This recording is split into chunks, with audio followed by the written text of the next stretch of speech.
This quote may be known to some of you, but I think it bears repeating often. If you want to build a ship, don't drum up people to collect wood, and don't assign them tasks and work, but rather teach them to long for the endless immensity of the sea. Right now, NASA's Mars science exploration budget is being decimated. We're not going back to the moon. Plans for astronauts to visit Mars or anywhere beyond low Earth orbit are delayed until the 2030s. The landscape was poisoned that decade, yet one of the jewels in the American crown was our exploration of space.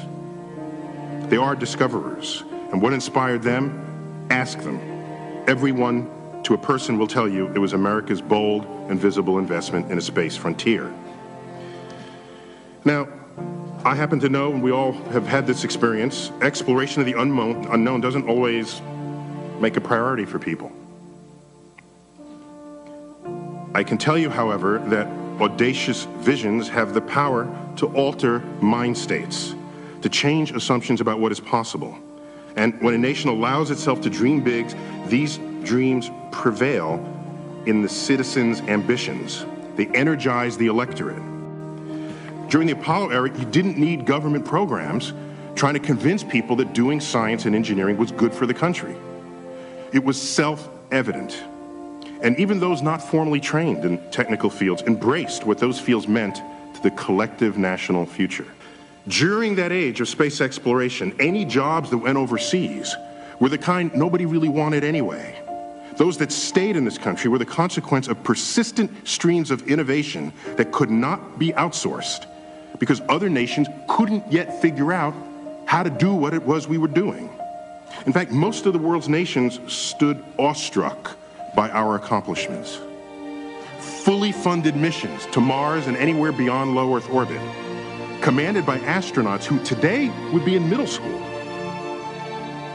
would reboot America's capacity to innovate as no other force in society can. Because as the 70s drew to a close, we stopped advancing a space frontier. The Tomorrow articles faded. We spent the next several decades coasting on the innovations conceived by earlier dreamers. They knew that seemingly impossible things were possible. We're going broke, we're mired in debt, we don't have as many scientists as we want or need, and jobs are going overseas. I assert that these are not isolated problems, that they're the collective consequence of the absence of ambition that consumes you when you stop having dreams.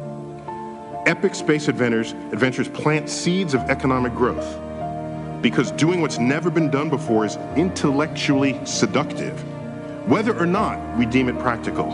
And when you conduct those exercises, innovation follows just as day follows night. And when you innovate, you lead the world, you keep your jobs, and concerns over tariffs and trade regulations evaporate.